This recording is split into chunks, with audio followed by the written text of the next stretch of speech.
guys! Welcome back to my YouTube channel. It's me, Rayan. So, it's been a while. Actually, mga 3 years din akong hindi nakapag-video, hindi nakapag-vlog. Well, that's another story. Isa story ko yan next time. Well, today, nakapaghanda ako ng mga ingredients na lulutuin natin, which we're going to cook a white pasta. So, sabi ko sa mister ko, gusto ko sana gumawa ng white pasta with shrimps. Or, alam mo yon, para maiba naman. Pero hindi, meron akong shrimps sa freezer. Pero nakita ko rin kasi meron kaming ham dito. So, parang gusto kong i-improvise lang yung ham na ilalagay ko siya sa white pasta. It's a cooked ham. Ito yung ham dito sa Sweden. Ayan. Tapos, syempre, nakita nyo dito, may mga nakalagay, may nakapatong na some of the ingredients. Of course, meron ako ditong grated cheese. Meron ako ditong parmesan cheese.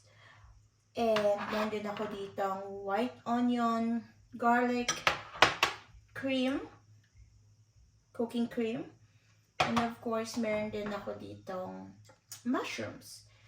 And, wait, may nalalagay natin dyan, sayang. Pepper, asin, olive oil, and of course, butter, cooking butter.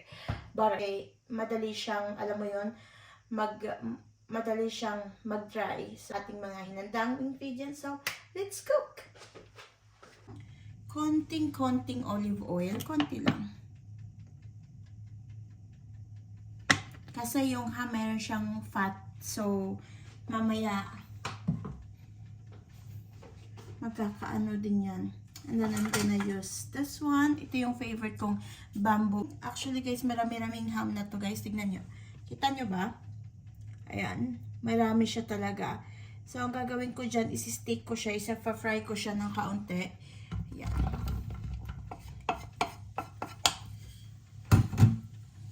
Kung iisipin mo, sobra-sobra to sa aming dalawa. Kami lang ang dalawa ni Mr. yung kakain. Pero I want to fry it. Gusto ko siyang mag-stick first, tapos babalikan natin yan mamaya. Actually, gusto kong magdidag ng kahit konting olive oil pa. Ayan. Nakita ko to guys sa freezer, kaya sabi ko, ginamit ko siya para na at least na hindi na ako maglalabas ng shrimps. Gagawin ko lang yung shrimps next time sa butter garlic shrimps. Pero today, gagawin ko muna ito yung ham. Parang actually cook ham na to guys, pero gusto ko siyang i-fry. But it's a little bit crunchy. Magiging crunchy siya ng kaunti. And then, ayan. Hindi ako maglalagay ng seasoning kasi it's already seasoned of salt.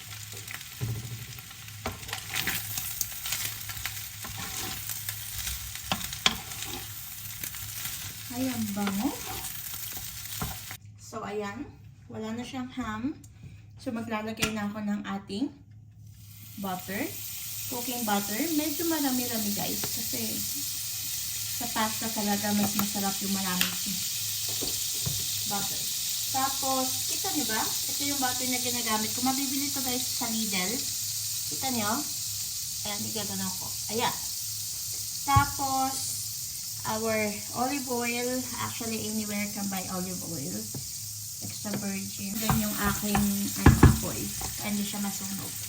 Kailangan mo na yung antayin na mag-translucent yung ating white onion. Tapos, ang gagamitin natin is, hindi ko alam kung gumagamit kayo guys, pero I usually use garlic sa aking white pasta. Ayan, nakakadagdag din kasi ito ng aroma at saka sarap. Pero hindi ko siya sinusunog. As in, ginaganyan ko lang siya at yung makita mo lang na medyo hindi ko rin siya binabrown kasi white pasta nga to eh. Hindi pwedeng mag-fry ka ng garlic dyan. Ayan.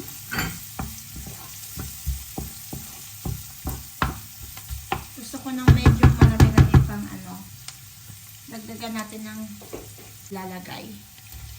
Isang can to. 1 can of button mushrooms. Medyo lakasan natin konti ang ating apoy kasi mayroon na tayong mushroom, so magwa-water na yan maya. Magwa-water na to. So, hindi no. na. Konting sticky pa. Ayan. So, and then, ilalagay na natin yung ating ham. Na fry natin. Hindi naman totally deep fry, guys. Fry lang natin siya ng konti para at least, hindi ba? Hindi naman siya ganun kalamig. And we have to... Parang feeling ko mas maliit yung pan na ginamit.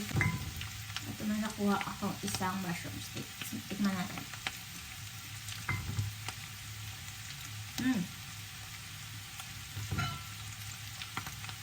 Gusto kong kumuha ng isang ham. Wait.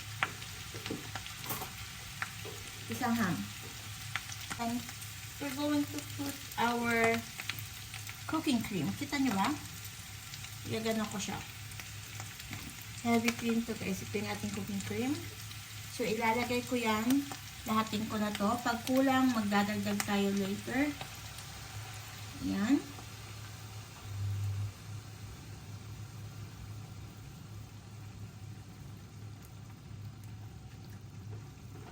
More of our cream. At ito pala yung ginagamit ko guys. Pag nandito ka sa Sweden, mabibili mo to from Lidl. Yan. Ilalagay ko na to buong pack.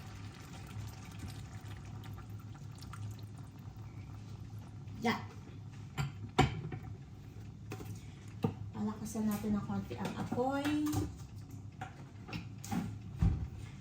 And then,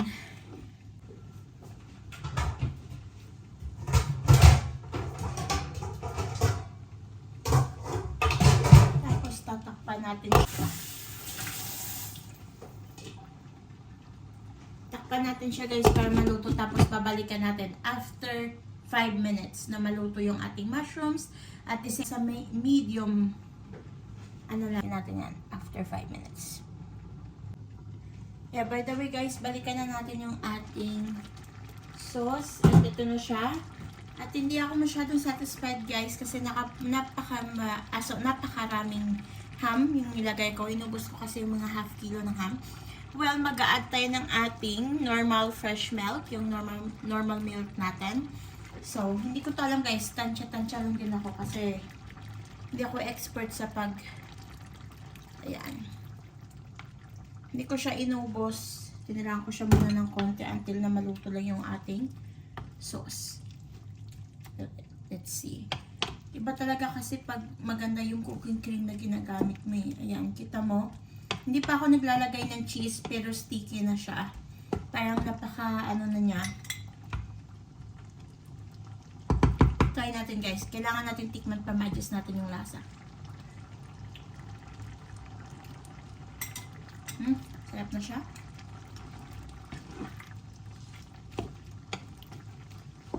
Well, ang gagawin ko guys, ayoko nang ibalik to sa kanyang sa lalagyan ng milk. Iuubos ko siya dito, ihahalo, ibubuhos ko siya, ayan.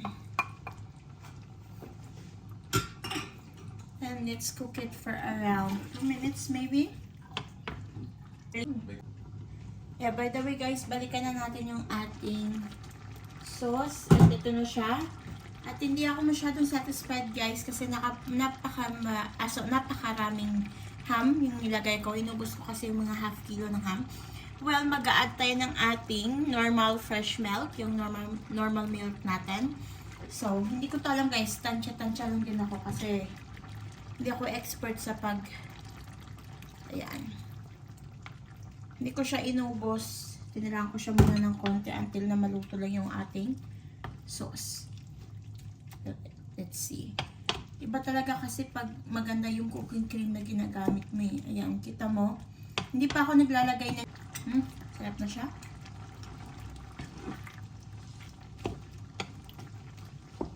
Well, ang gagawin ko guys, ayoko nang ibalik to sa kanyang sa lalagyan ng milk. Iuubos ko siya dito, ihahalo, ibubuhos ko siya, ayan. And let's cook it for around 2 minutes maybe.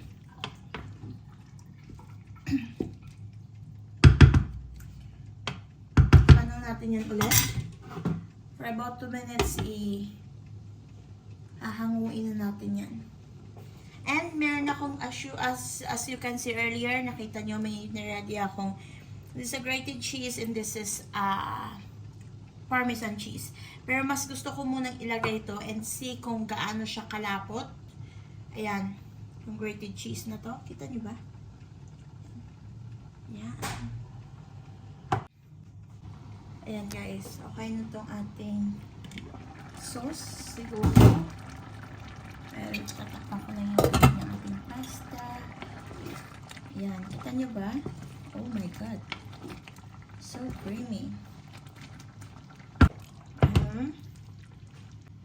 Panat na konti guys. Ayan. Luto na yung ating sauce. And then today, ngayon, lutuin na natin ang ating pasta. Kasi nagre-reklamo na si Mr. na gutom na siya. Babalikan ko kayo ulit mamaya guys for the taste test. Yes.